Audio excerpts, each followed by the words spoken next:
혹시 요즘 밤에 잠이 잘 안 와서 거실에 홀로 앉아 계시진 않나요? 평생을 정말 가족을 위한 책임감, 그거 하나로 살아왔는데, 이제 와 보니 마음 터놓을 곳 하나 없다는 생각에 가슴 한 구석이 쿵 하고 내려앉을 때가 있으실 겁니다. 정말 내 몸이 부서져라, 자식들 뒷바라지하며 여기까지 왔는데, 막상 환갑, 진갑 다 지나고 나니까, 뭐랄까, 속 깊은 이야기 나눌 사람이 없다는 사실에 문득 외로워지곤 하시죠. 자식들한테 속마음 좀 털어놓으려 하면 마치 뭘 가르치려는 듯 아버지 요즘은 그런 시대 아니에요. 이런 말 들으면 참 서운한 마음이 들 때 많으셨을 겁니다. 내 마음을 좀 알아달라는 건데 말이죠. 어디 뭐 친구들이라도 만나면 좀 나을까 싶지만 막상 만나면 어떻습니까? 맨날 똑같죠? 건강 자랑, 자식 자랑, 왕년에 어땠다는 얘기.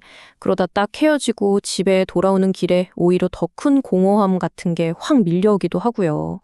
그래서 오늘 저희가 바로 그 누구에게도 말하지 못했던 이 깊은 고립감의 정체가 뭔지, 그리고 그럼에도 불구하고 당신의 삶이 왜 여전히 위대하고 대단한 것인지 그 이야기를 좀 해보려고 합니다. 아마 끝까지 들어보시면요, 오늘 밤은 그래도 조금은 더 편안하게 주무실 수 있지 않을까 싶습니다. 자, 그럼 먼저 우리가 느끼는 이 복잡한 감정들의 뿌리가 대체 어디에 있는지부터 차근차근 들여다보겠습니다. 여러분께서 느끼는 그 소외감 있잖아요. 그거 결코 그냥 기분 탓이 아닙니다. 여기 보세요. 실제 통계가 보여주거든요. 우리나라에서 고독사나 자살로 생을 마감하는 비율, 안타깝게도 50대, 60대 남성에게서 가장 높게 나타납니다. 많은 분들이 우울감을 느끼면서도 그걸 나약하다고 생각해서 잘 드러내질 않으세요. 그러니까 이건 절대 개인의 실패가 아니라 우리가 함께 마주하고 풀어가야 할 사회적인 현실인 겁니다. 전문가들은요, 이런 경험을 단절로 인한 고통이라고 부릅니다. 평생을 바쳤던 직장에서 어떻게 보면 좀 떠밀리듯이 나오고 나서 겪게 되는 그런 심리적, 사회적 또 경제적인 단절감. 비유하자면 내가 한 40년 동안 몰던 배의 선장이었는데 어느 날 갑자기 그 배가 나 없이 훌쩍 떠나버린 듯한 그런 막막함. 바로 그게 이 고통의 핵심이라는 거죠. 이 슬라이드에서 정말 중요한 포인트가 바로 이겁니다. 일이 곧 나 자신이었다는 거요. 평생을 생계 부양자라는 단 하나의 역할에 모든 걸 바쳐서 살아오셨잖아요. 회사 이름이 곧 내 이름이었고 내 직함이 곧 나 자신이었습니다. 그러니까 일이 단순히 돈을 버는 수단이 아니라 나라는 사람을 증명하는 거의 유일한 길이었던 셈이죠. 그런데 은퇴하면서 그 역할이 하루아침에 싹 사라져버리니까 정말 나 자신을 통째로 잃어버린 것 같은 그런 상실감에 빠지게 되는 겁니다. 혹시 식당 키오스크 앞에서 머뭇거리거나 최신 스마트폰 기능이 낯설 때 내가 이것밖에 안 되나 하는 그런 자괴감 느껴보신 적 있으시죠? 아닙니다. 절대 여러분의 잘못이 아니에요. 세상이 너무 빨리 변해버린 것뿐입니다. 그리고 여기에는요, 우리 사회에 아주 깊은 문화적인 배경도 깔려 있습니다. 유교 전통 아래 가장이라면 마땅히 짊어져야 했던 그 무거운 책임감, 다른 사람들 시선 때문에 늘 지켜야 했던 체면, 그리고 남자는 평생 3번만 오는 거야, 뭐 이런 말들.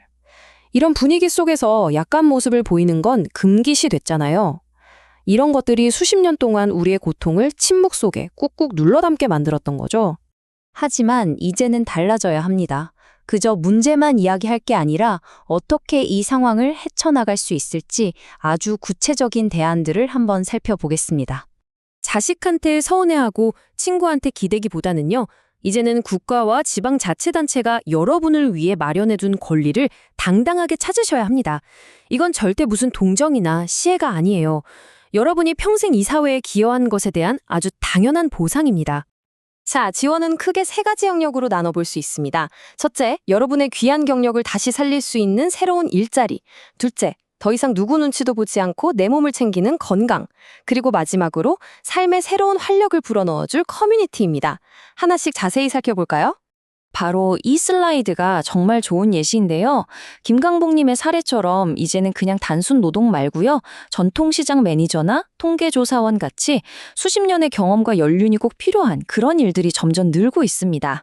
서울시 50플러스 재단 같은 기관들은 바로 이렇게 중장년층의 재취업과 사회 참여를 전문적으로 돕기 위해 만들어진 곳들이고요. 건강 문제도 마찬가지입니다. 내가 아프면 자식들한테 짐이 될 텐데 이런 걱정 이제 그만하셔도 됩니다.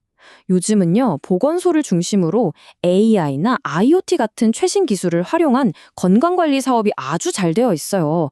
손목에 차는 작은 기기 하나만으로 혈압이랑 당뇨 수치를 실시간으로 관리받을 수 있는 시대입니다. 그리고 이 커뮤니티라는 게요, 뭐 거창한 게 아닙니다. 이 슬라이드에 나온 것처럼 같이 목공 같은 작업을 하는 작업장 모임도 있고요. 또 중장년 수다 살롱이나 함께 요리하고 식사하는 식생활 개선 다이닝처럼 비슷한 처지의 사람들과 그냥 자연스럽게 어울리면서 새로운 관계를 맺을 수 있는 기회들이 생각보다 우리 주변에 정말 많습니다.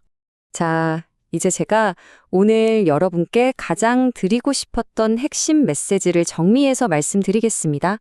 지금 혹시 주변에 사람이 없고 세상이 낯설게 느껴지신다 해도 그건 절대 당신이 인생을 잘못 살았기 때문이 아니라는 겁니다.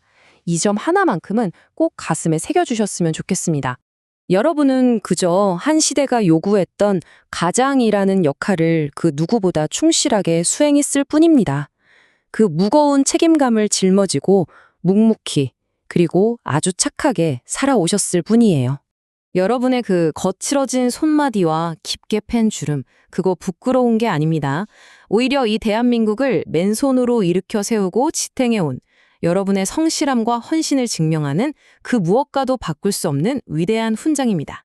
자식들이 좀 무심하게 느껴지시나요? 근데 한번 반대로 생각해 보세요. 그건 역설적이게도 여러분이 그 아이들을 아무 부족함 없이 스스로의 삶을 책임질 수 있는 독립적인 성인으로 아주 훌륭하게 키워냈다는 가장 확실한 증거이기도 합니다. 그러니 이제는 그 무거운 짐을 좀 내려놓으십시오. 가족을 위한 삶, 정말 충분히 살아오셨습니다. 이제부터는요, 오롯이 당신의 인생을 살아가셔야 할 때입니다. 여러분의 인생, 그 다음 장은 무엇으로 채우고 싶으신가요? 오늘 밤에 주무시기 전에요, 거울 속에 자신을 보면서 이 한마디만 꼭 해주세요. 그동안 참 애썼다. 여기까지 오느라 정말 고생 많았다. 여러분의 삶을 깊이 존경합니다. 그리고 당신은 여전히 이 세상에 꼭 필요한 소중한 사람입니다.